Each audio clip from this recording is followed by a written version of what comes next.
So in this video, we're going to be taking a look at our acoustic arrangement of Open the Eyes of My Heart, which is really just meant to be played, just acoustic guitar, just keyboard. And we want to just take you through what all the main pieces are, how it became dynamic, and kind of the overall approach to it. And one thing that we wanted to do with this song was actually move away from the acoustic set, slow everything down. You know, there's kind of a very typical thing that happens when, like, the danger of acoustic sets are that it's easy to slow down the songs, and it's also easy to just play everything like not dynamically and just kind of crank right through them, and they end up just becoming monotonous. And we really wanted to take a song that is pretty upbeat and make it feel acoustic, but at the same time keep the tempo up. Upbeat. Yeah, that's right. Keep the dynamic. So we're just going to go through kind of the way that we did that. First thing to notice is we actually went to a minor key with it. Which is very different than how it's normally. Normally it's in the key of E. We dropped it down to D. We actually played it in B minor. But what that allows you to do is it actually allowed us to keep a little bit of a darker, more intimate sound, while at the same time not getting outside of like normal harmonies and stuff like that. Because all we did was change. Normally you would just stay on the D, my heart word, right? Yep.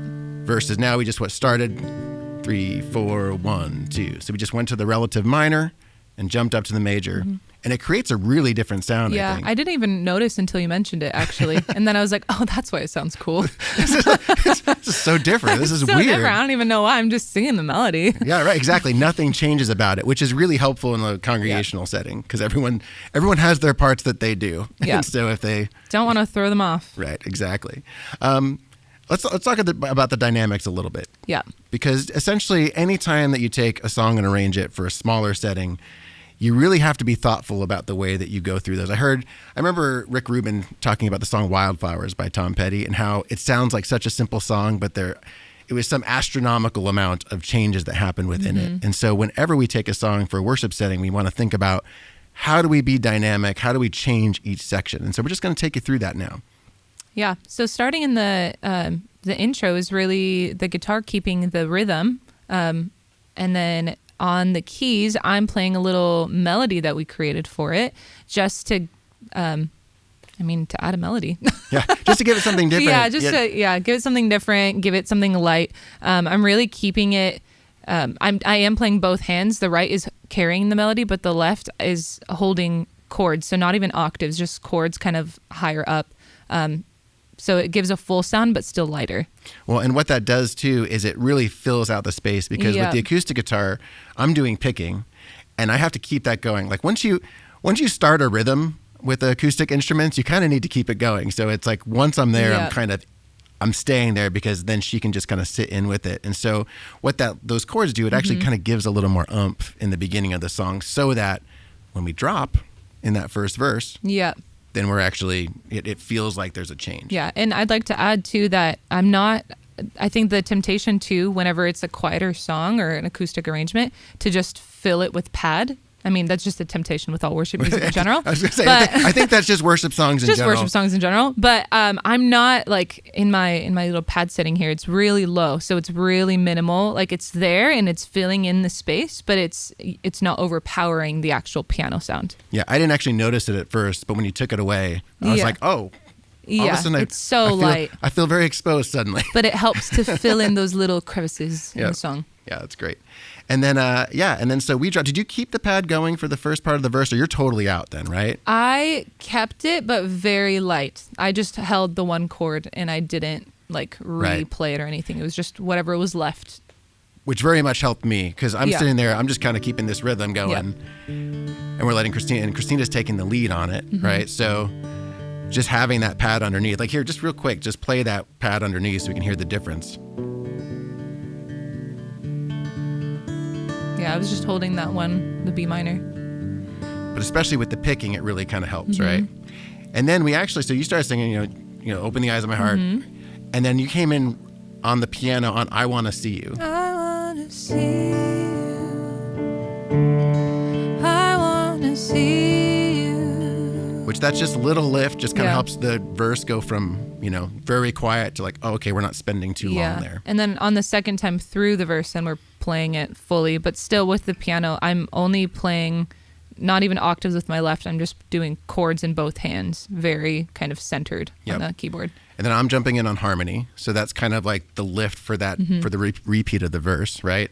But only for the first 2 lines. Then I drop out again so that when we're going into the chorus has a lift again. Because if I just keep singing, all of a sudden we're running out of space already, right? The ceiling's kind of there a little bit. Yeah. And I would say that I'm just staying kind of the same through the first time through the chorus. I'm not changing a lot what I'm playing. I'm very similar because you're carrying it. Right. And I think the harmonies are really adding the dynamic there, so I don't have to do much with the piano. Yep.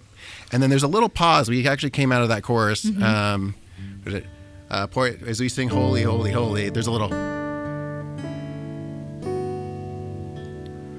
just to create a really down moment so that when we go into verse 2, I'm just right back into picking, right back into chords. Yeah. And I actually stopped singing harmony there again because it's like the groove of it, that little pause kind of gives us a chance to lift it again. So then we're playing through and you're leading that. And I would say that there on the keys, that's where I jumped to actually doing a very wide chord. I'm doing this with my hands because this is what it looks like. It looks super weird over here. It was looking like how this, are you doing and that? then it looks like this. But I'm jumping to doing octaves, and I think octaves in both really, just to, because you're not seeing harmony, to fill in that space. Right, exactly. And then what that allows us to do, right? Then we go back into the chorus again, and then I'm right back in on harmony. Yeah. And then we're just kind of full going, but I'm still finger picking. Yep. So, and one thing I should mention, I am kind of changing up the picking a little bit as I go. So for example, in my intros, kind of the bigger parts, I'm doing more open kind of things. And then when I'm in the verses, I get a little more, it's very subtle. I don't even know if I do it the whole time, but it definitely like, I'm trying to do it. Like I'm feeling the vibe of the song and going, okay, I want to be a little quieter at this part. And through the chorus, when I would remember, I would throw in like a callback to the little intro, Becomes like a little counter melody. Yeah, I would throw it in the chorus, but kind of inconsistently. Just kind of when I would feel like it. Yeah. Well, but it was nice. Yeah. Well, the thing, it does fit. A song like this, the chord progression is very simple. The melody is very simple. I think that's why everybody loves it so much. It's a great song to sing. But being able to bring in some counter melodies that just give your ear a little more candy, that make it feel a little bit different, it's just nice. Like anytime you can throw in some kind of counter melody or another hook in an acoustic situation, it works out great. Yeah. And then leading into the bridge, we do that same little dropout that we did earlier, going back to the verse, but we do that same drop on the G. Right. It's kind of fun. I always go down and you go up and it just works. Yeah.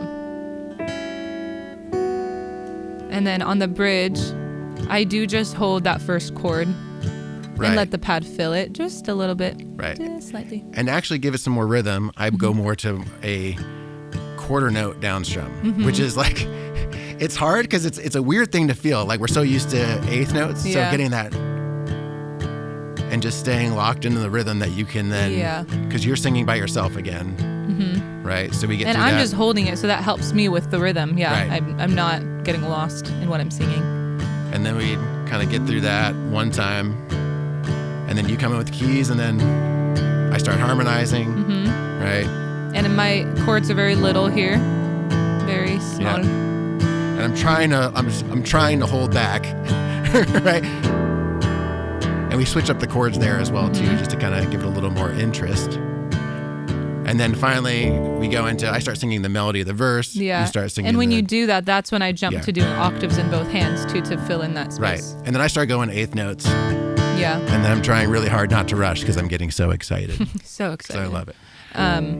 Yeah, wider chords towards the end, and then once we drop out, then it's just me I just kind of playing whatever feels right in the moment. I just kind of try to strum at the same time. Yeah, it's so tempting when you're playing in a set to try and fill in the space rather than just letting it breathe. Yeah, letting silence fill the space. Like that's okay. Like we want that. That's the beauty of an acoustic set and a small band is that we're not all trying to fight for space. It's like we get to choose. And so I love this version of the song. Yeah. Your voice sounds great on it. Thank you. Yeah, it's wonderful. So check out that video because we actually have the full performance here on YouTube. Yep. And hit us up if you have any other songs that you want us to arrange and play around with because it's a lot of fun. And check out the chord chart below in the description. Subscribe and ring the bell.